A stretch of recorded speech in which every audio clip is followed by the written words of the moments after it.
तो अब आपने सारा अली खान जी को सुना, विश्व के अलग अलग देशों से सबको सुना, लेकिन भारत का एक राज्य है छत्तीसगढ़, और छत्तीसगढ़ की जो शान है, अभी आपके सामने इस मंच पर बैठे हैं, और उनको दो पंक्तियों के साथ मंच पर बुलाती हूँ कि ये बात हवाओं को बताए रखना, रोशनी होगी चिरागों को जलाए रखना, लहू देकर जिसकी हिफाजत हमने की, ऐसे तिरंगे को सदा दिल में बसाए रखना। तो गणतंत्र दिवस की संध्या है, और मंच पर जिन्हें बुला रही हूँ वो हमारे आदरणीय मीन केतन प्रधान जी हैं, जो रायगढ़ छत्तीसगढ़ से हैं, और उनका परिचय इतना विस्तृत है कि मैं आपको क्या बताऊं, लेकिन मैं छोटा सा परिचय आपके सामने जरूर रखूंगी दर्शकों को, क्योंकि पहली बार इस मंच पर आए हैं वो। प्रधान जी जो किरोड़ीमल शासकीय कला विज्ञान महाविद्यालय है उसके पूर्व प्रोफेसर और अध्यक्ष हैं हिंदी के। अभी उनका विश्व हिंदी अधिष्ठान नाम के वो मंच के संस्थापक हैं। उनको छत्तीसगढ़ का ऐसा कोई सम्मान नहीं है जो प्राप्त नहीं हुआ होगा। अनेक पुस्तकें उन्होंने लिखी हैं, संपादन उन्होंने किया है, और वो लगातार हिंदी के लिए, छत्तीसगढ़ी के लिए काम करते हैं। तो प्रधान जी, मंच पर आपका हार्दिक स्वागत और अभिनंदन है। आइए। बहुत अच्छा। मेरी आवाज सुनने के लिए आदरणीय भूपेंद्र कुमार जी अध्यक्ष, अचला भूपेंद्र जी, समीक्षा जी, और बहुत आकर्षक मंच संचालन कर रही शालिनी जी, भारतीय भाषा संवर्धन संस्थान के द्वारा माँ भारती के माथे को ऊंचा उठाने के लिए आप सबके प्रति कृतज्ञता प्रकट करता हूँ कि हवाओं की आवाज तो हमने सुन ली है, हवाओं की आवाज तो हमने सुन ली है, अब धरती की धड़कनें हम सुनाते हैं। और पहली कविता है मेरी, फक्र है उन पर, फक्र है उन पर सीमाओं पे खड़े हैं, फक्र है उन पर सीमाओं पे खड़े हैं, मौत के मुंह अड़े हैं, हमारे लाडले हैं। फक्र है उन पर सीमाओं पे खड़े हैं, मौत के मुंह अड़े हैं, हमारे लाडले हैं, देश के रखवाले हैं। उधर माँ का दुलार, देखे सीमाओं पे जो खड़े हैं उनके त्याग और बलिदान की कोई कीमत कभी भी हम अदा नहीं कर सकते। उधर माँ का दुलार, उधर माँ का दुलार, इधर पत्नी का प्यार, तुदमुहा है इनकलाब, धरती चूमे बार बार। उधर माँ का दुलार, इधर पत्नी का प्यार, दुधमुहा है इनकलाब, धरती चूमे बार बार, शहीद हो जाते।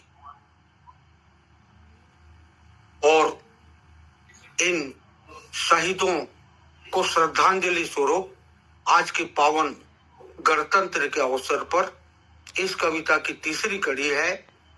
बहुत है एक शब्द तो इनको हम श्रद्धांजलि कैसे देंगे, ये बात मैंने केवल 4 पंक्तियों में कहने की ये कोशिश की है।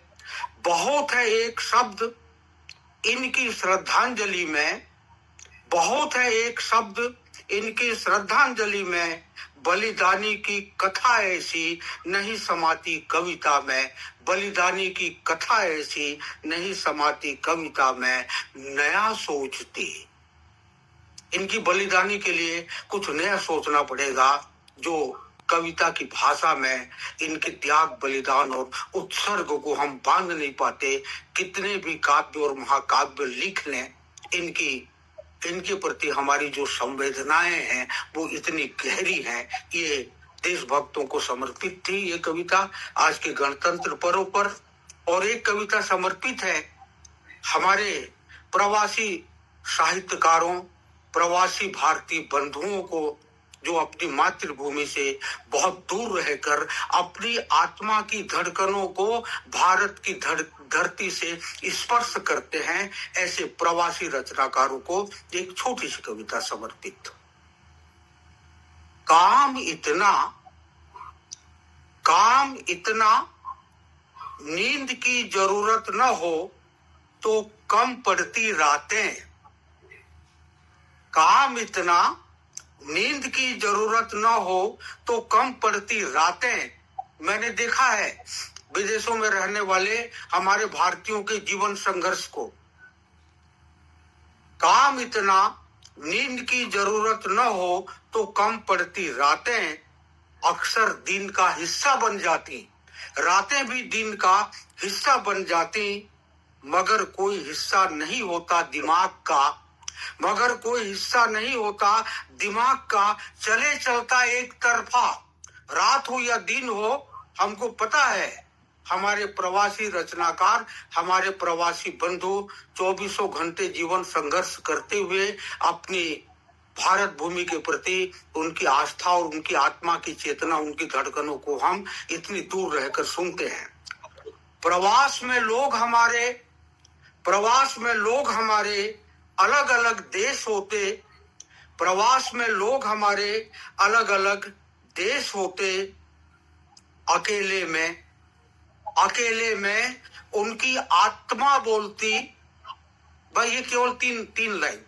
अकेले में केवल उनकी आत्मा बोलती, दुकेले में मन बोलता और आंखों में पलते दूर के सपने। आंखों में पलते दूर के सपने।